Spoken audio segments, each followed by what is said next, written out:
three of us talk a lot about how to spend this 90 minutes, very precious. All throughout this, all day today's conference, this is the only session we talk about the cultural issues. So I wanted to make sure that we really convey the meanings of importance. So we came up with 3 outcomes. We're going to talk about the factors that can influence the cross-cultural miscommunications. Then we wanted to talk about the 3 specific strategies in educational setting, and medical setting, and then community setting. Okay? And then we wanted to have all of us be able to apply whatever we learned today. So that's our 3 outcomes. Well, to talk about the factors, population we are dealing with every day in classrooms, in practices in medical field have been changing. At this moment, it keeps changing. Changing is good, but we have to prepare. We have to be aware of. Because of the population changes, based on many researches out there, that still disparity exists in educational and medical setting, healthcare settings, due to the language proficiency, incapability or lack of capability, or lack of experience yet, educational experience. So that's the fact. And the factors, we want to look at the data. Before we go to see the data, as our students, as our patients, the population become more and more diverse, the way we teach them, the way we treat them has to be also changed. That's why I think you are here and I'm here. So we're gonna look at a clip.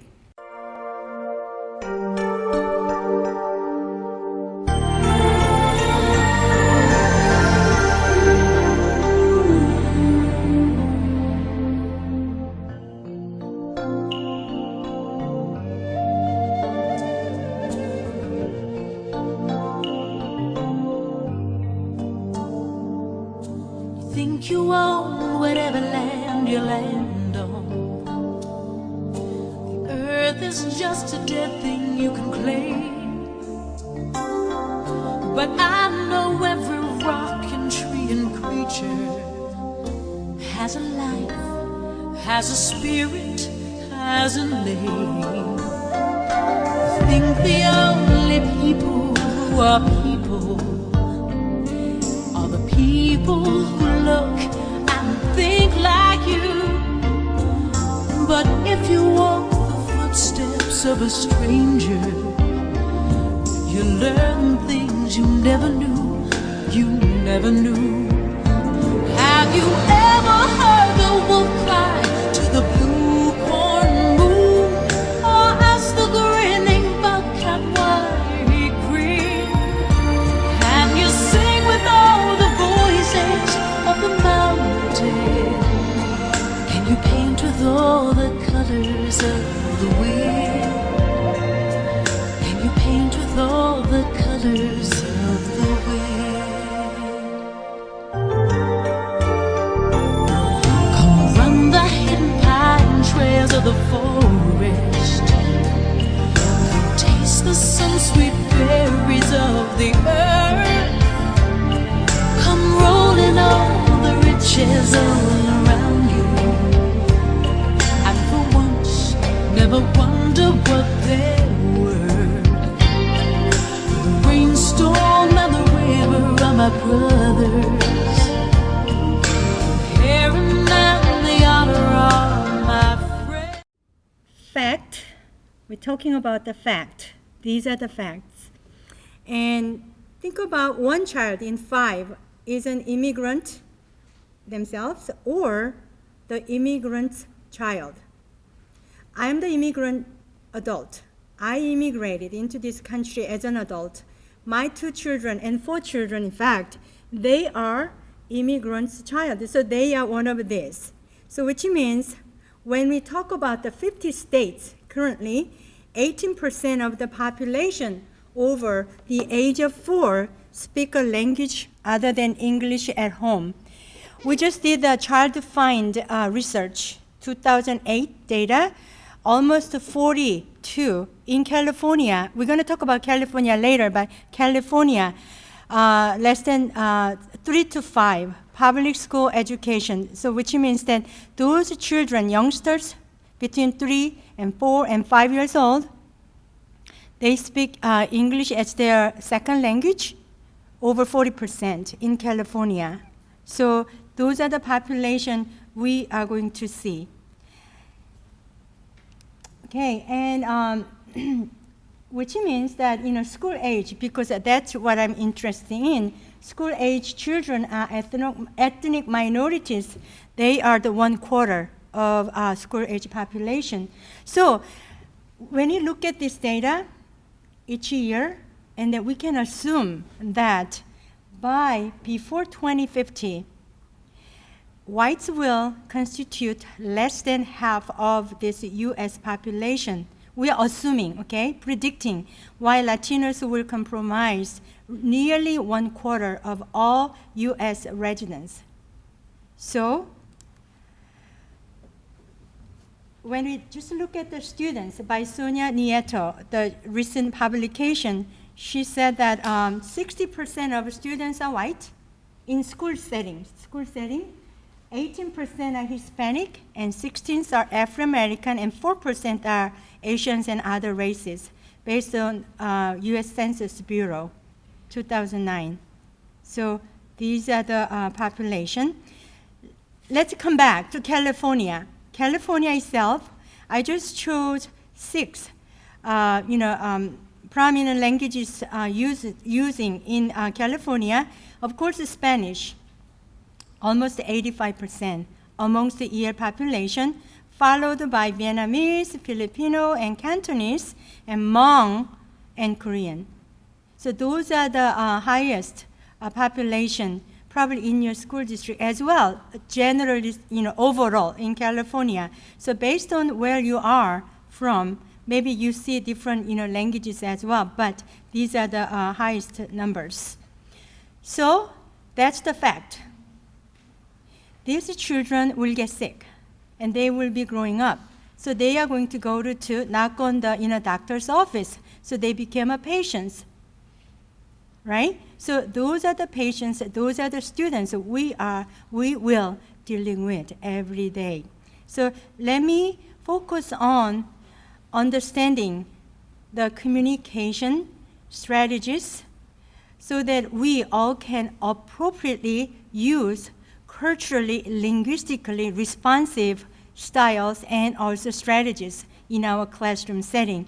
And then the other presenters will be talking about the medical settings as well as the community settings. Before we go specifically, educational setting, the case studies, these are the cultures we are talking about. We are using the analogy here. And you see the top portion of tree. That's what we see all the time, because that exhibits how you solve problems, how you make a decision, and how to present how much you know about a certain knowledge and skills. Those are the things that we see. That's visible. However, underneath, we don't see the roots. Jim Cummins always talk about the iceberg theory when we talk about the second language acquisition. Underneath of the water surface, there are the huge iceberg, the root, the hidden, which means the belief and values, the attitude and expectations. I traveled to many countries, and although I went into Asian countries, I'm an Asian descendant. However, it depends on where I am, where I was. Those beliefs and expectation toward me has changed. So that's what we want to talk about. Dr. Hall is the kind of founder of this frame that intercultural communication patterns. And also Dr. Chen also a lot about the communication style differences, and followed by Deborah Tannen and also Susan Steinbach at UC Davis. They all talk about the, cultural differences in communication. Two separate groups, low context versus high context group. Well, I am making big generalization here. I need to say upfront, okay? My husband is Korean American. I am a Korean American. We came here as an adult. He's a professor, I'm a professor. He grew up in teacher's family. I grew up in teacher's family. His father was a teacher and my father was a teacher, okay? However, the way we look at certain things are very, very different. So, when I say about the different cultures today, I am making generalization, okay? Amongst the Asian groups, amongst the Latino groups, amongst the Afro-American groups, there may be discrepancies and differences amongst themselves. So we have to pay attention on them. However, in order for us to understand today culturally responsive approaches, I have to make this big generalization based on the researches. Okay, Asian, Native Americans, some of the Latin Americans, some of the Afro-Americans, we believe, we practice, we belong to high context culture, which means we emphasize the context. Since we emphasize the context, we are very keen to nonverbal behaviors. We are very good at looking at your facial expressions, gestures, proximity, distance proximity.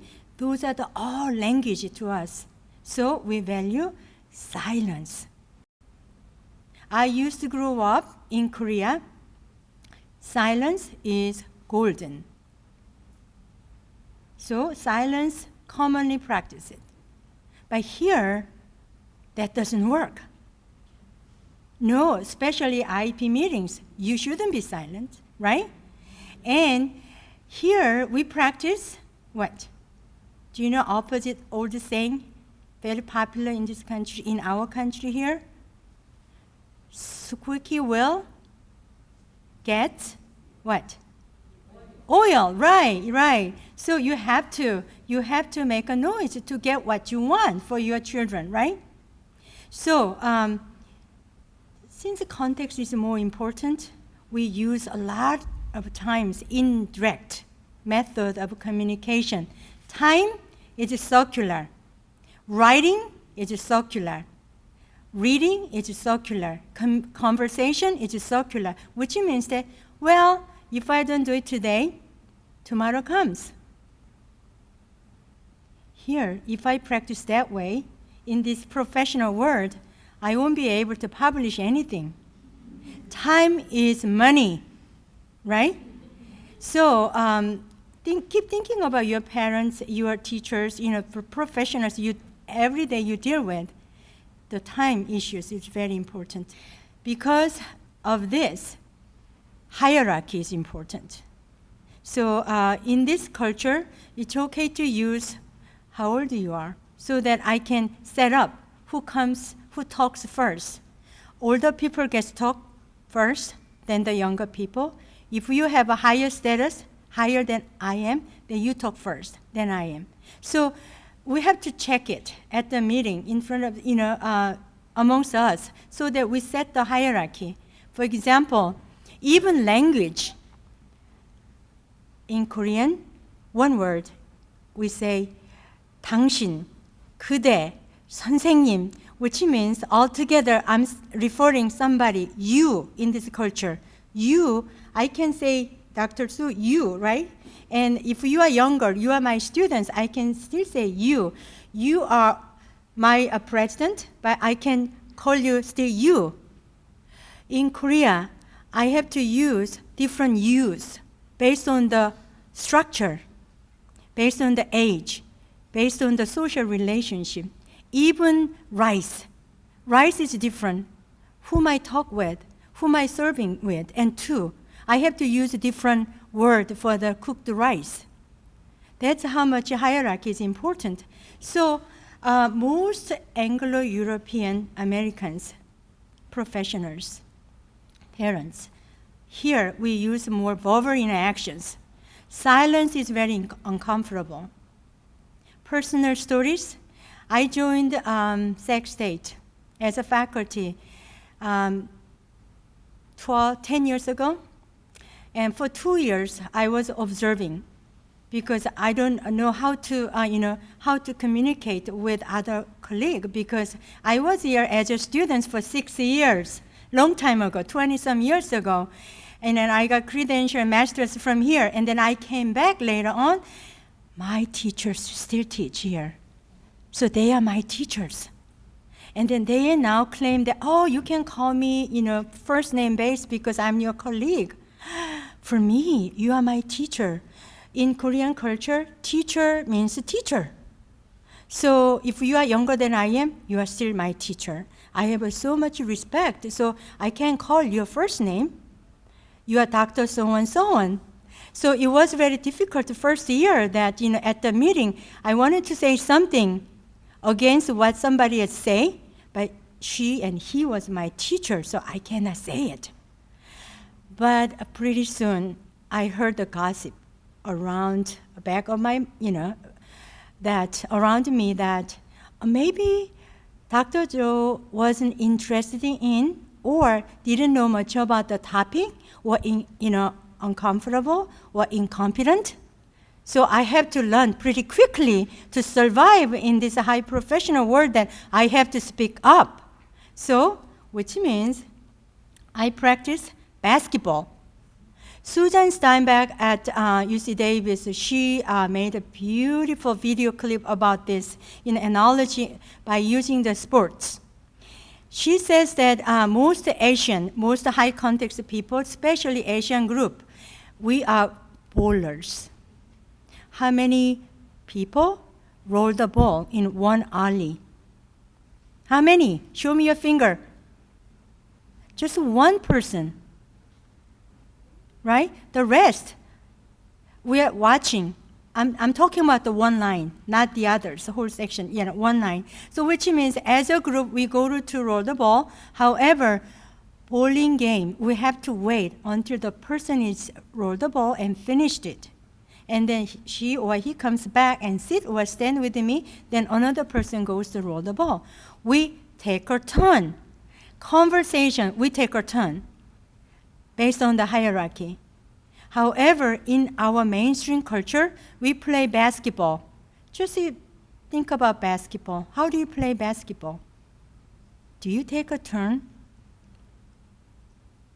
Can you snatch a ball from the player, another part of the player, counterpart's player, as long as you are not fouling the game? Right? So which means that you can jump right on to the conversation. You don't have to wait for your turn, mostly speaking. Maybe some setting you have to, but mostly speaking, you can do that. So it's kind of a basketball players.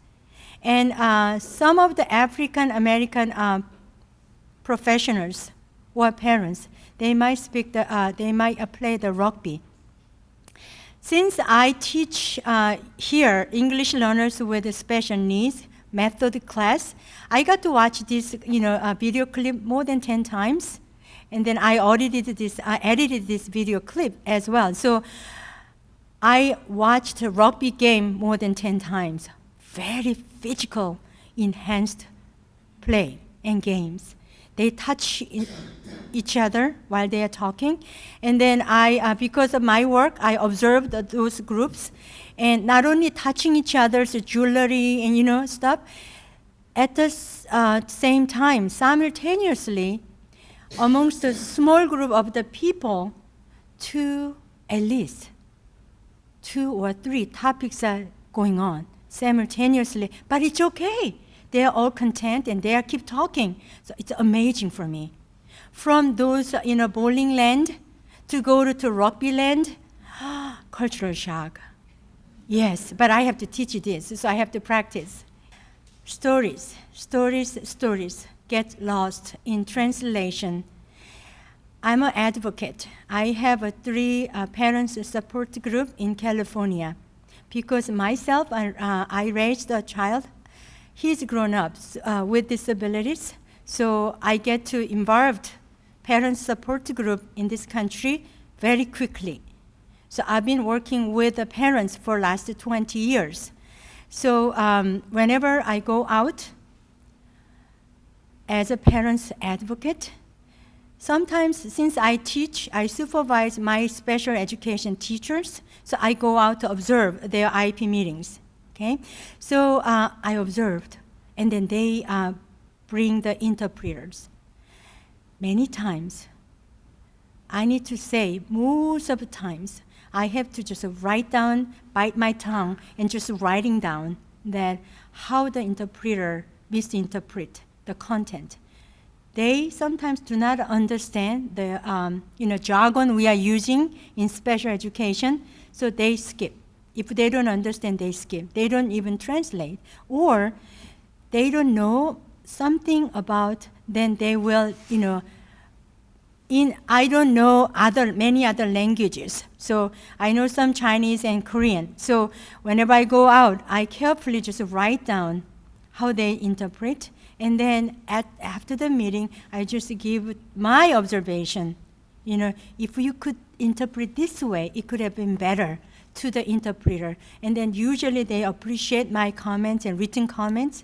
And then I make sure that I talk with the parents that you didn't get this part. So it is very important. She will be telling you guys about how to use interpreters, so I'm going to skip that.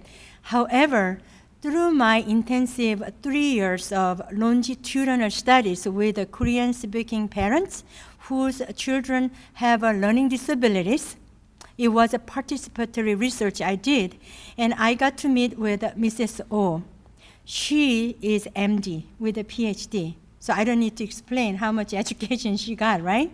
She has a son, Michael, first grade. She just moved from another state. She contacted me, so she was involved in my research, so I went out as her son's advocate. First IEP meeting in California, there are a lot of people came to Michael's IEP, and they were talking a lot about different stuff. And then at the end of part of the IEP meeting, I think at that time school psychologist was leading the IEP meeting, and he said to her that, okay, this is what we suggest to you as a parent, this is what you should do and that you can do, you might want to do at home. First reaction the Mrs. O said was that, oh no, you are the expert. I'm just a parent.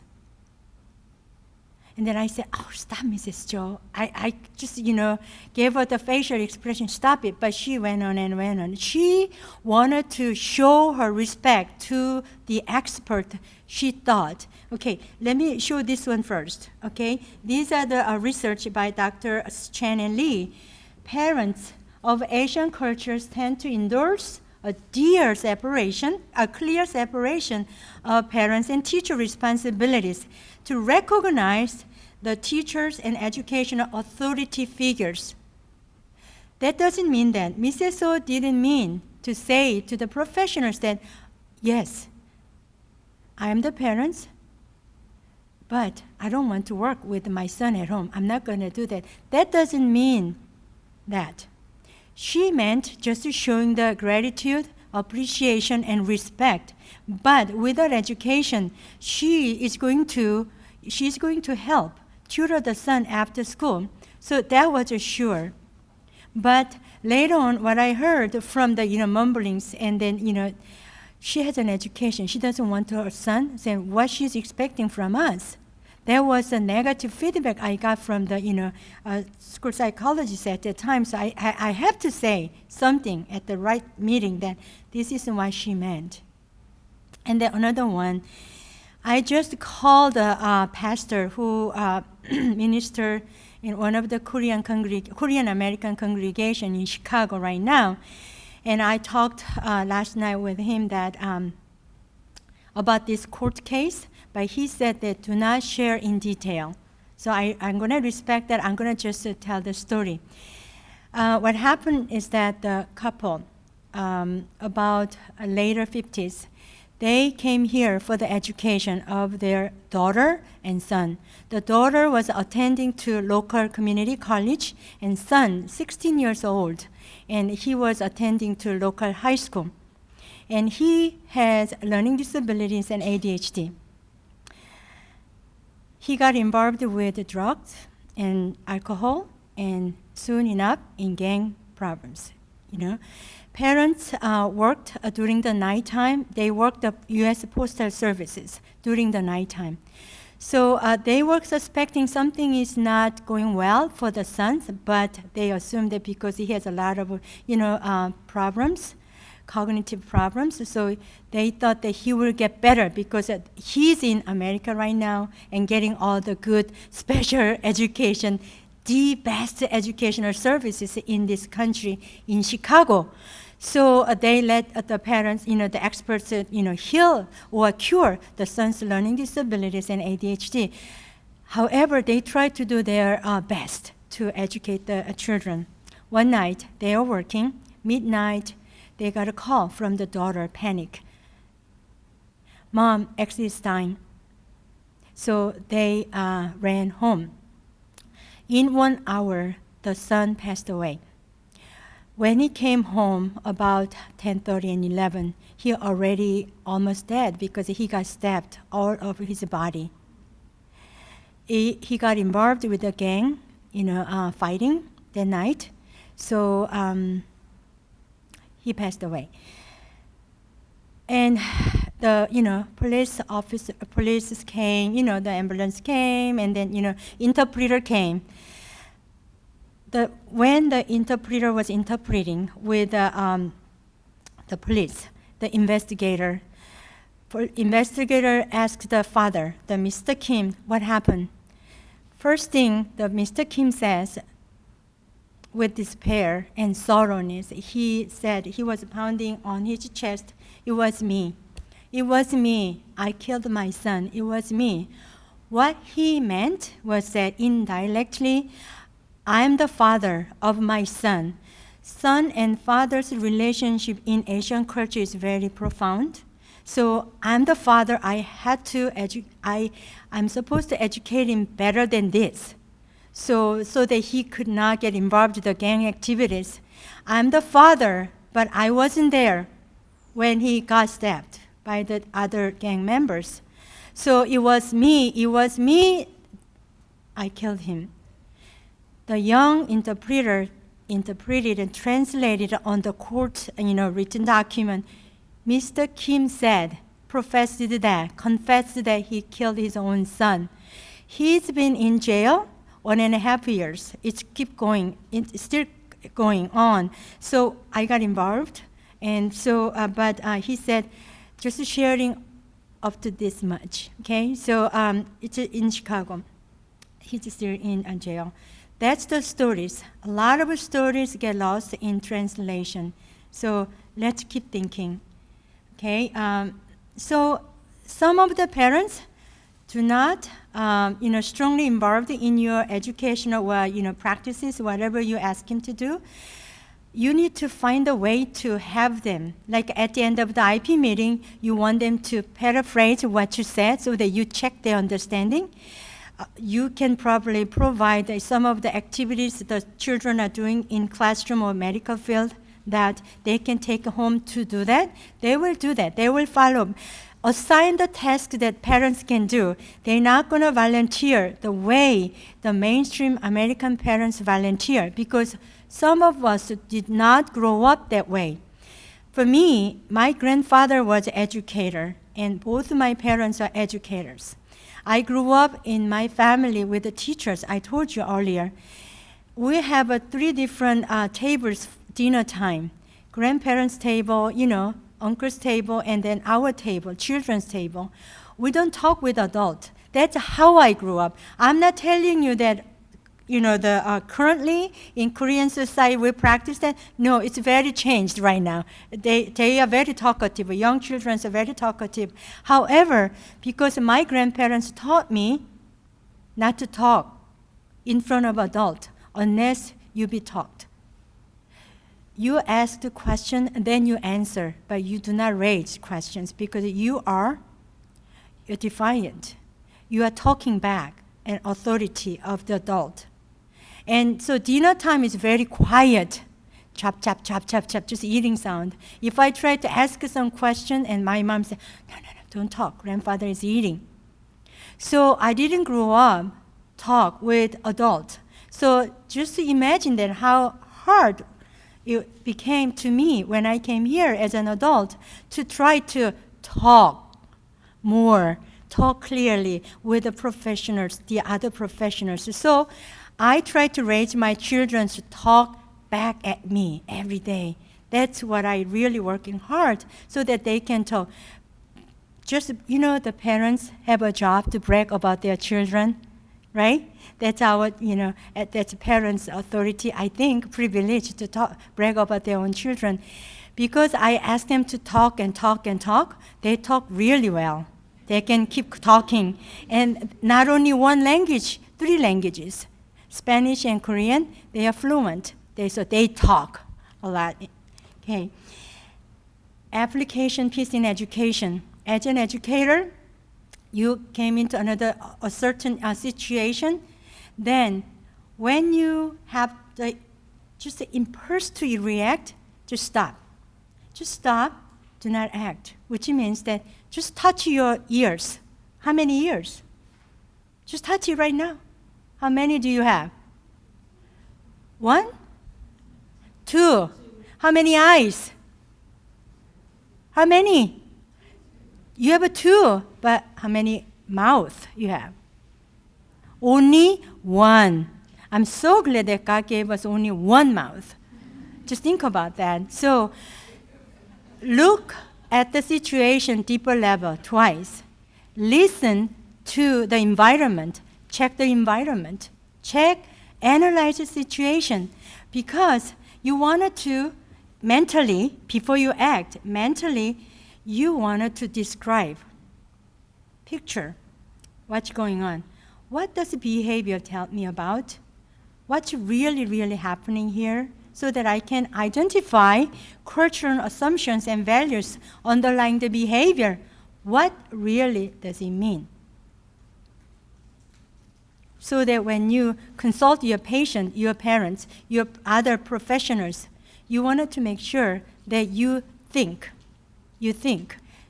So culturally proficient in the professionals in our settings, that not only we celebrate diversity, we wanted to go deconstructive mode.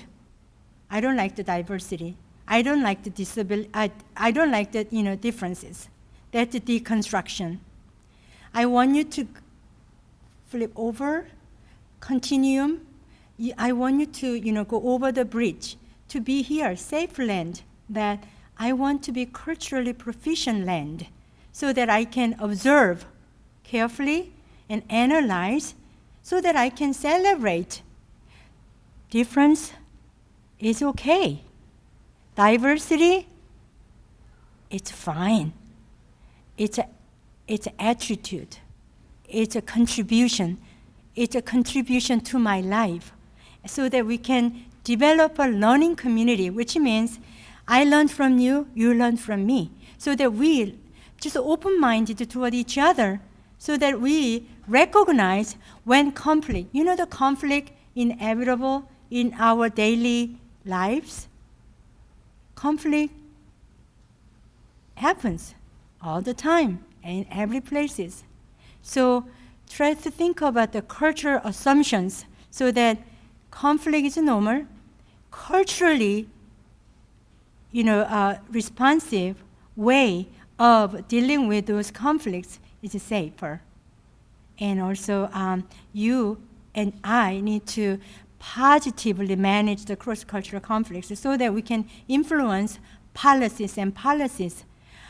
I had so much respect to our 2 wonderful, outstanding, guests, the keynote speakers this morning. Wasn't that wonderful?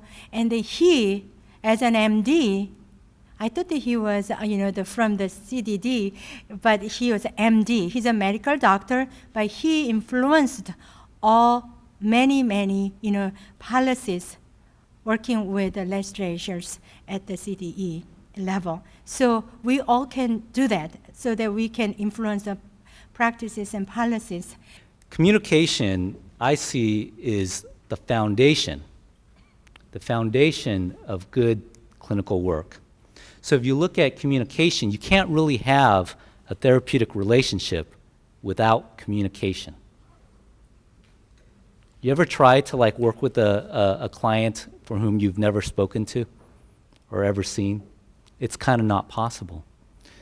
It's also, when you look at the studies, good communication improves adherence to treatment interventions.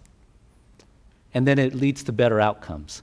So when you're talking about the single most important thing in clinical work, if you had to choose one thing that can ultimately change the course of the suffering of your client, it's communication. Take it away, you don't have a relationship. There's no such thing as adherence when there's no communication. And the health outcomes are pretty obvious. They will diminish. So communication is essential for the work that we do. Now, you all know probably more than I do about the components of communication. There are actually many components of communication, but in a doctor's mind, we don't have too much space for complex concepts, so I've broken it down to 3. Verbal, the nonverbal, and paralanguage. Intonation, speed at which we speak. Those are the components of communication. I say this because many people think about communication as just the verbal. And as Dr. Cho pointed out, there's so much more. There's a context to which the verbal is conveyed. And that's the paralanguage and the nonverbal communication. Let me give you an example. So Dr. Cho talked about high context cultures, where it's not just the direct communication, but it's also the context, the factors in the room that also influence what is being understood. And this is in contrast to low context, which Dr. Cho talked about as being part of Western culture, but it is very much an important part of clinical culture. You ever hear, if you work at the hospital, you sort of know what happens when a doctor speaks to another doctor, right? We go like this. This is a 32-year-old man with a history of schizophrenia who comes to the hospital with a suicidal ideation and auditory hallucinations times 3 days. How much nonverbal communication did I have? Not very much. Did you appreciate my paralanguage? Did you like my intonations? So there's a way in which the clinical culture tries to subtract the context, the nonverbal and the paralanguage. And while it makes us look really cool and no one else understands what we're saying, we lose something. So I'm going to give you an example. So I see we're all surrounded by culture. And, and that's cleverly denoted by the purple ring. I call it the cultural bubble, because I tried calling it the cultural sphere, but I don't say sphere very well. So it's the cultural bubble. And what happens is that everything that comes to us, all the information that comes to us, gets filtered by this cultural bubble. And that contextualizes how we understand our world. And likewise, when we speak, when we want to communicate, that gets filtered through our cultural bubble. And the inappropriate stuff gets filtered out. And the appropriate stuff gets contextualized and put into the interaction. We all have this. And it influences us. So let's take an example of a gentleman who comes to my clinic, Vietnamese gentleman comes to my clinic, and his son is not doing well. His son has autism, not been diagnosed because he just came to America, and he is having a hard time. So he's seeing a very clever doctor. Do I look the same? This is like an intern picture of me. Do I look a little wiser? Maybe a little. So he comes to see this doctor, and he's thinking, man, I have a lot of family problems. But you know what? Do you talk about family problems to other people?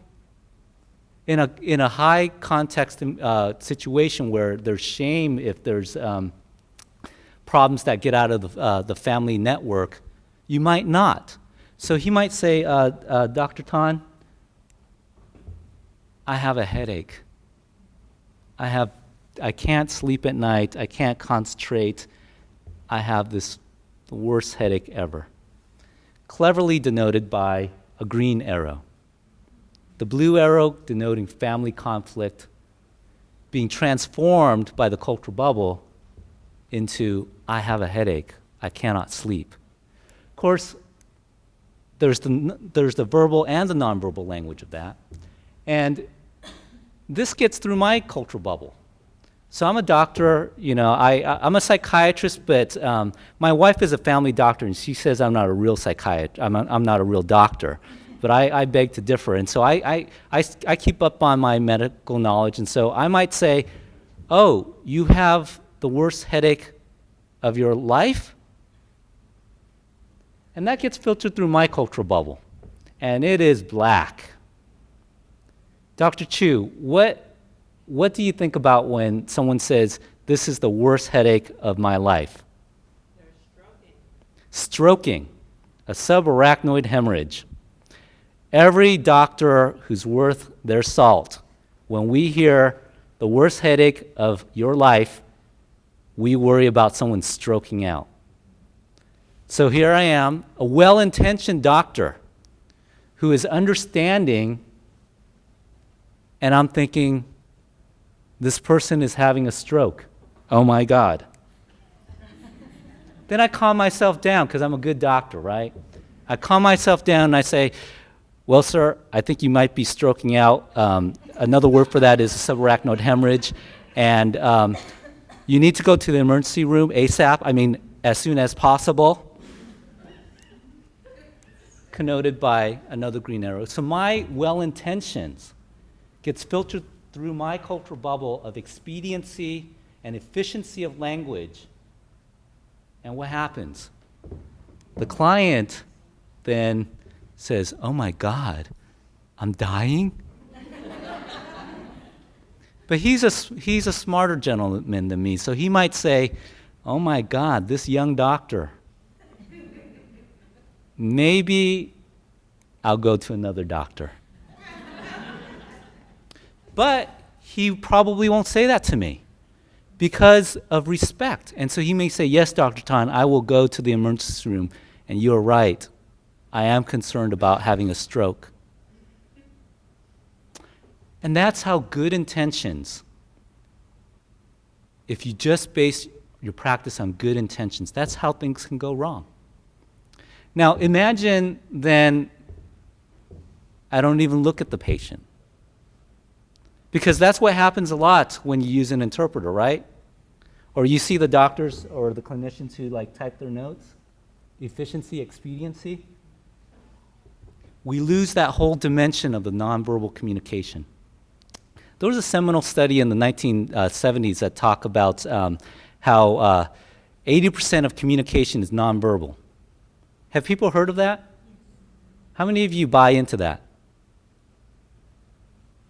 Wait, so you're saying that that you understand foreign language films, 80% of it?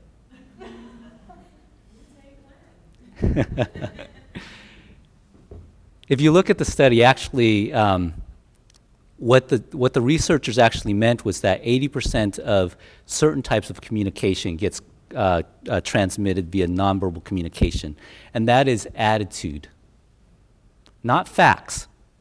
So if you're trying to look for facts in nonverbal communication, you're going to be hurting because you're not going to find very much of that. But if you're looking at attitude, then you can find it there. So imagine your patient who's like really nervous and really wondering what you're thinking, and you don't communicate nonverbally, your esteem for that person, your esteem for their humanity, your respect for their life, because you don't look at them or because you're not communicating nonverbally. So part of communication that we have to own, whether or not we can speak the patient's language, is our nonverbal communication. And so much of that can be helpful in conveying to your patient you're caring for them. So all that gets undone if you turn your back. So what's the impact of language barrier? So let's talk about language. Well, I'm gonna try to be a teacher. So Dr. Cho gave you some statistics. I'm gonna ask you, what % of Asian Americans do not speak English fluently? I'm hearing 62%. Any 50%? 23%? How about 20? Don't you know that if like two of the answers are really close, it's one of those?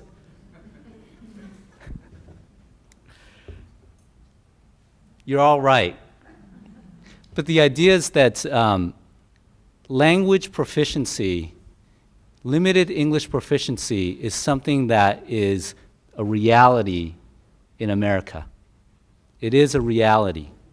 And even if it's 23%, that's a quarter of a community doesn't understand you're speaking English very well. So there's what we call a communication triad. What it consists of that communication. Part of it is language, and we talked about language, but part of it is culture. So in order to communicate, you can't just understand language. You also have to work to understand the context, the person's culture. And then there's a component of health literacy, which is, and we'll define health literacy, it's the degree in which an individual, a patient, has the capacity to obtain, process, and understand health information and services that they need to make an informed decision. So there's the other side. It's not just working on, Dr. Tan. It's also providing resources and facilitating the development of health literacy in our communities. We cannot forget that. And if you look at this, you can see that health literacy, the rates of health literacy in most populations, it's significantly low. If you look at Caucasian populations, almost 30% of Caucasian white Americans have basic or less level of health literacy. And when you look at ethnic minorities, populations of color, those statistics are even worse. And so we really have to remember that it's not just developing ourselves, it's developing our communities. So what happens if you don't speak English very well? Well, studies suggest that if you don't speak English very well, you're going to have trouble accessing care. And when you access care, it's most likely that you're going to have poorer quality of care. If you're a kid coming from a family where there's limited English proficiency, you're triple the odds of having poorer health, double the odds of having more sick days, and significantly at greater risk of not getting medical attention. These are the children of our communities. But, sometimes I get overwhelmed and I'm like, well, that's society. But I'm doing a good job with my patients. But am I? Do we actually do harm to our patients? Is it just neglect, or are we actually harming our patients who don't speak English? Well, let's look at communication as a cause of harm. When we look at harm that's caused by the medical and healthcare establishment, communication, lack of communication is the number one culprit. So we have an intuition that communication is essential, and that when communication breaks down, somebody does get hurt. So LEP stands for Limited English Proficient versus English Proficient, and this is a study across 6 major hospital settings that cover academic as well as county and private hospital systems. People with limited English proficiency, I'm gonna have a greater chance of hurting them. I'm supposed to be a healer, but I have a greater chance of hurting somebody if they have limited English proficiency. What's the root cause? Communication. Interestingly, when they looked at the study, what they found was actually communication breakdowns occurred between providers. Does that make sense? For limited English proficient patients, that I'm going to make a mistake not necessarily because I'm miscommunicating with my patient, but I'm miscommunicating with my teammate. It's kind of surprising, but you actually see that every day at the hospital. That patient who doesn't speak English, I don't know very much about them. Consultant comes over, hey, what do you know about them? Oh, well, let me just flip through the chart very quickly. So there's a sense of when you lack English proficiency, you're not on the minds of your healers. And so when they communicate and coordinate, they make more mistakes. That's some conjecture around that. So, don't you love it when your doctor prods you where you hurt most?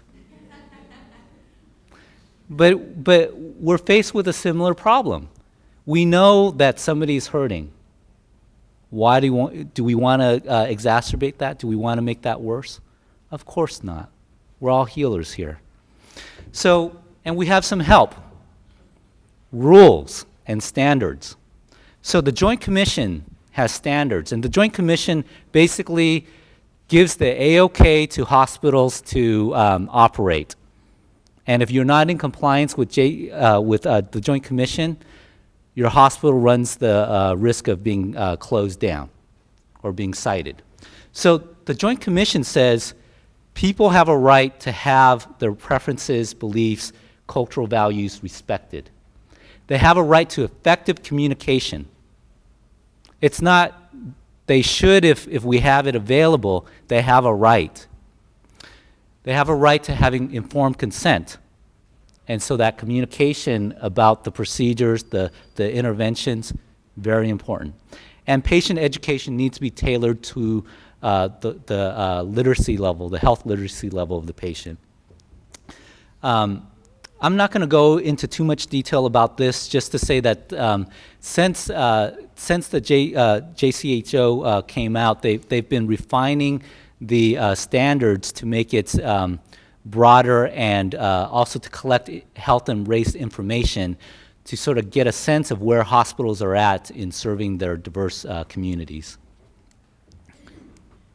So I'm going to give you some what I would consider what I use in my daily practice in terms of working across the communication divide. How many of you have heard of the cultural formulation? How many of you have heard of the DSM-4? Okay. The DSM-4, the most important part of the DSM-4 is the cultural formulation. But the editors got it wrong. I think there was a typo because they put in Appendix I instead of at the front page. I don't know why. But it is an important part of our work as providers. Now, the culture formulation, I'm going to talk in plain language about the culture formulation. The first part of the culture formulation is culture identity. And what I try to do is ask myself these questions. Do I know my patient as a person? Not as a disease entity or the carrier of an illness, but do I know them as a person? What are their roles, their values, and their ideals? If you understand that about a person, you have a perspective into their world. and you develop context. Can I appreciate his or her beliefs and knowledge about health? Now, this is something that is kind of hard for providers, because it's not just to say, okay, can you tell me your health beliefs? Yes, doctor, I believe that I'm ill because I lost one of my soles. Not my shoes, my soul. Okay, that's great. I'm glad I asked you that. Now let's talk about what's really going on. True communication implies meeting people halfway and appreciating. There's also the principle of reciprocity. If you appreciate the beliefs of your clients will have a greater inclination to appreciate your beliefs. And I call our scientific interventions and theories as beliefs, because that's what a lot of my clients believe, that it's my belief. Do I know who is important to them in their lives? Now, a lot of you work with families, and so I think that you can probably resonate with this. Who is helpful and who is not? And what role do they have, not only in the illness, but in the wellness of my patient? Okay? Then what you're doing is you're understanding the context. People generally don't suffer alone, and they don't grow and be well alone. What kind of relationship do I have? So it requires reflection on my part. So what do I bring in as a doctor? What are my blind sides as a doctor? When I hear headaches, I think of stroking out. I have to maintain some perspective around that. What helps me to connect to my patient? So sometimes, shared culture helps to connect. But we talk about culture in a broad sense. So how many of you here are Kings fans? Okay. Are they not doing well? Yeah. But I'm not a Kings fan, obviously. So see, we have a cultural divide there. But you can talk to a Kings fan, and there's some connectedness there because you share a culture. And so part of understanding the person is actually building a road for both of you to cross, a bridge of shared experiences, whether that's watching the Kings or sharing the same language. And then work towards a collaborative treatment plan. This is not the plan that you convince the patient is right, but it's the plan that you both arrive at. Okay, and this is a really important perspective. So, in conclusion, good and ongoing bilateral communication is important. Bilateral. It's not just using the interpreter to tell the patient what I want, but it's bilateral communication. Effective communication helps with patient safety and quality of care. It's essential for that. Barriers to this include differences in language, but it also includes cultural differences and low health literacy. Because, in fact, we all are part of a certain culture called the provider culture. And many of our clients are not. And so health literacy is just another form of language that we use in health and the provision of care culture. And then there are evidence-based practices that can reduce these barriers, and we can integrate those into our healthcare processes. So at this point, I'm going to turn it over to Ms. Marbella Sala, and she'll speak about interpreter services. So basically what we're going to go here is just talk a little bit about what's the current field in medical interpreting, why we need medical interpreters, and Dr. Tan and Dr. Cho have already talked about that, so I'll go through that. We'll also highlight some of the common mistakes that untrained interpreters make, and what's the difference between interpreting and translations, and the different modes of interpreting, and some recommendations at the end. So there's a national movement, which is very timely, is that certifying medical interpreters. There, in the past years, and even when I was manager of medical interpreting, we had standards, but there was no certification. So it was really hard for us to determine who's trained and certified to do medical interpreting. And it isn't enough to say, I'm bilingual, I can interpret. It's very complex, as you can see with what Dr. Tan spoke about the issues of communications and all the complexities of communication. That interpreter needs to manage that very effectively, and you need to be trained to do that. And you also need to be trained in medical terminology. I'm bilingual. I came here when I was 5 years old. I didn't speak English. I was raised in Spanish of the home, but not raised in technical terms and in an advanced manner when you're trained in a different language. So I learned it from the home. So my Spanish is very, very informal. I would never want to you wouldn't want to use me as an interpreter. So this national movement now is to certify interpreters, not only that they've been trained in the issues of communication and managing the communication and the whole environment of being in a health system in the medical field, but also they're also being certified in that they're proficient, equally proficient in both languages, that they can do them both.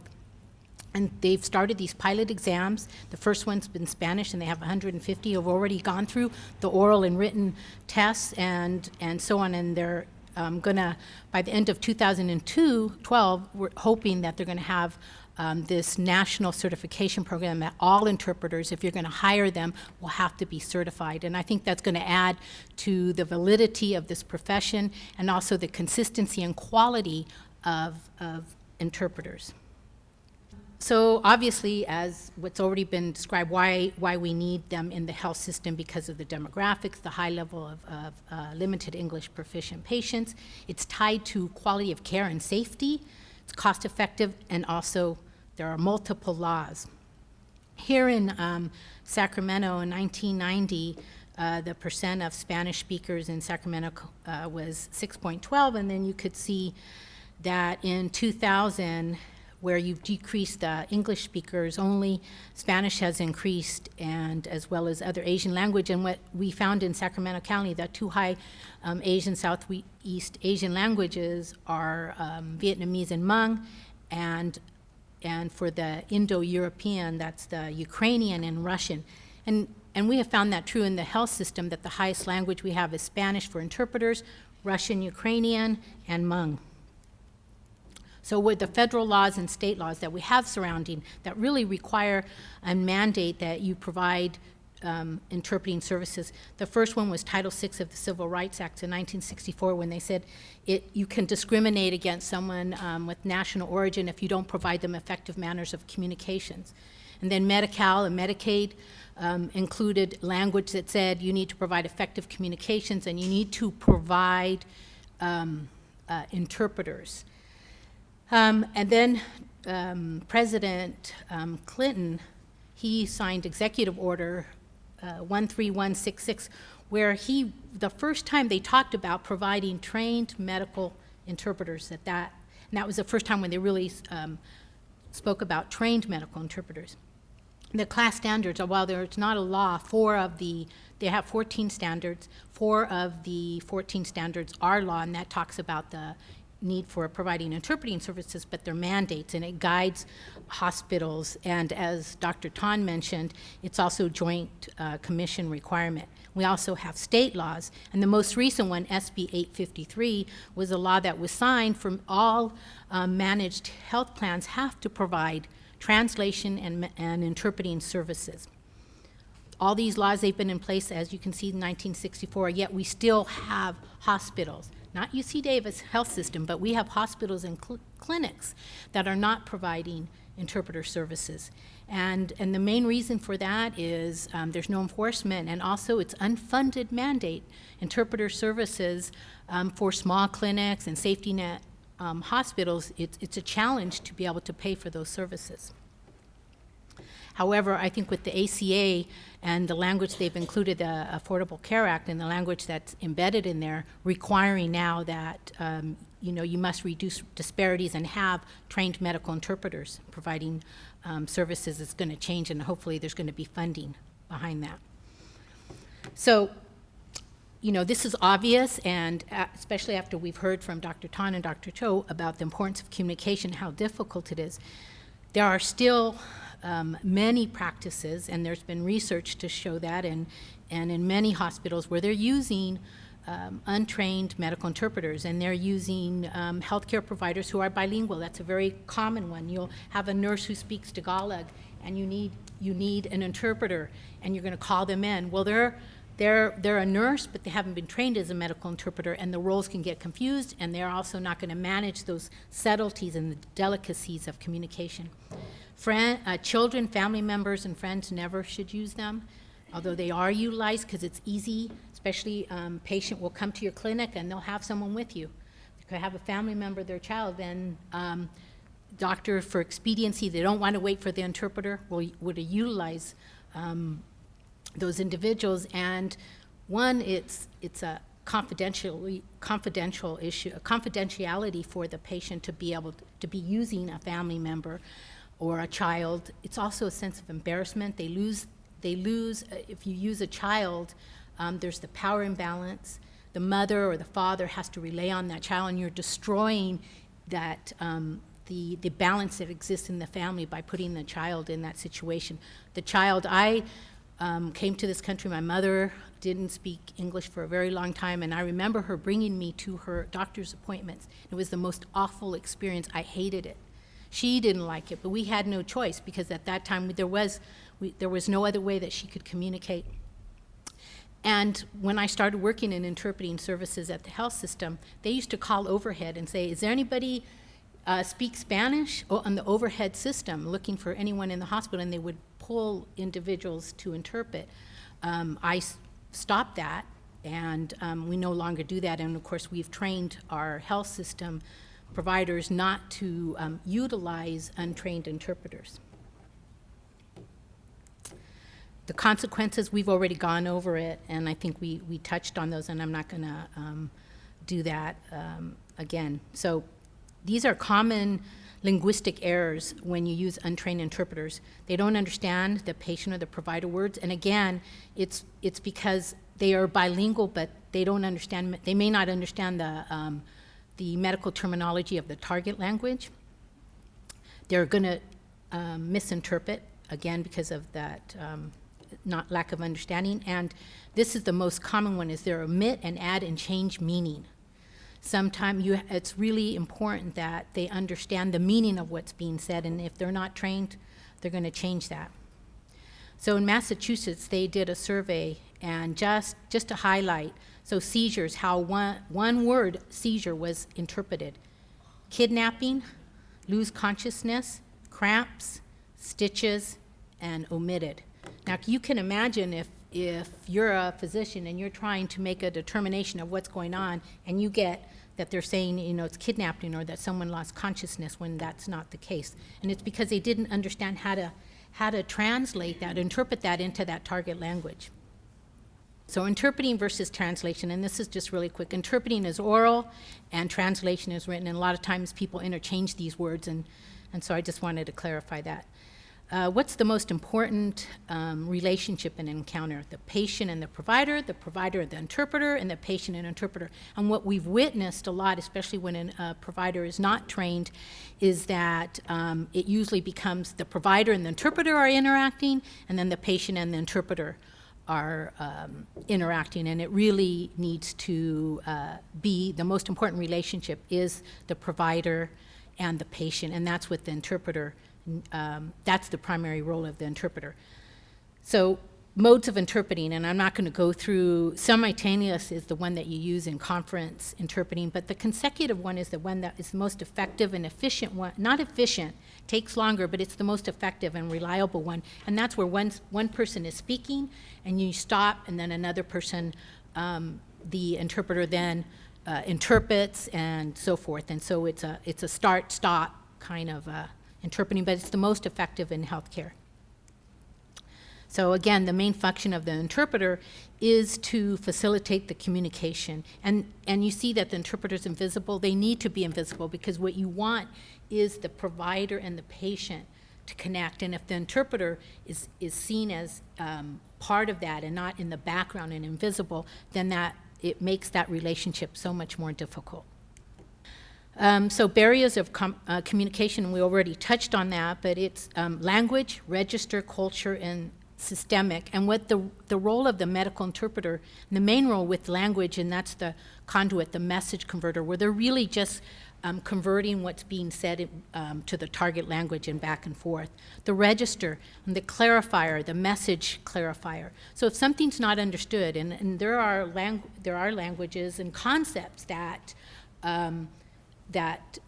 is not clear in another language, then that's when they would step out of that direct communication and maybe seek to clarify that message. Cultural broker, that is, Dr. Cho gave a perfect example of this interpreter did not act as a cultural broker, probably wasn't trained, and missed that cultural nuance to be able to explain and say, stop, you know what, I think there's a cultural issue here and I need to explain what that is, and maybe would have avoided that individual getting put in jail.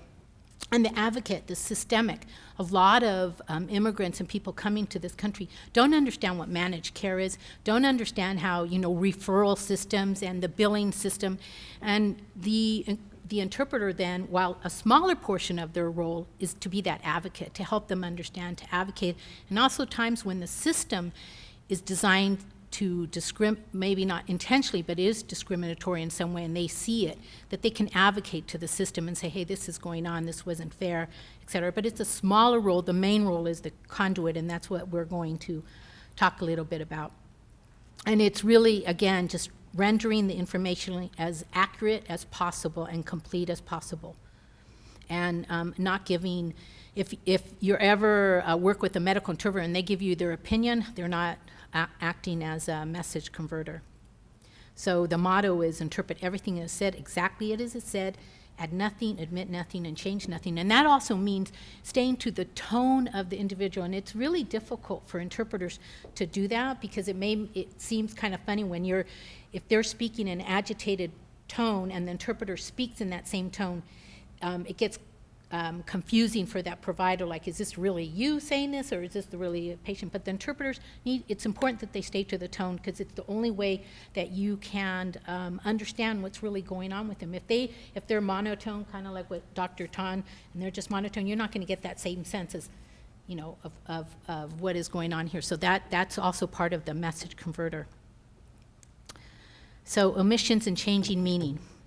And this slide, Deanna included this slide because her son, when they first came to Sacramento, he was 11 years old. He went to the store and he saw this and he took the picture and he turned around and he said to Sergio, his dad, he goes, hey Dad, look, this store has frozen Mexicans. And Sergio turned around and said, well, let's go find them. And what they found it was actually frozen tamales and tacos. But this is how something can be changed and a meaning can be changed and misinterpreted. So barriers for communicating as a message clarifier, and that is, sometimes words are very difficult to conceptual or to interpret into another language when it doesn't exist. And I guess the main thing is like Hmong, they only have 4 words for parts of the body, and to try and figure out how you're going to explain a part of the body where there's no word that exists in Hmong is what that message clarifier will do. And they could draw pictures, they could try to describe it, and they would have to, when they're in that role of message clarifier, they need to let you know and also let the patient know that that's what they're doing so that there's a better understanding. So words that do not have language equivalent in other languages, and it's the importance of a primary doctor, because in other countries, Russia and Mexico and a lot of other places, they don't have this concept of primary doctor, that the primary doctor has to be the one that refers everything. The role of specialists, the referral, the insurance coverage, attending doctor, nurse practitioner, managed care. And when I was in interpreting, we struggled with terms like how do we come up with what is a nurse practitioner? What is the appropriate word for that? And when you have trained interpreters, they have a list of words that don't have the equivalents in the target language, but they can describe so that there's an understanding of what that means. Thank you for coming to this session. The UC Davis Mind Institute was created in 1998 with a promise to find cures for neurodevelopmental disorders. Every day, our physicians and researchers come closer to fulfilling that promise. Their groundbreaking research on autism, Fragile X syndrome, chromosome 22q11.2 deletion syndrome, ADHD, and other brain disorders are helping children achieve their fullest potential. Please visit our website to find out more about current studies, upcoming events, and how you can help make a difference.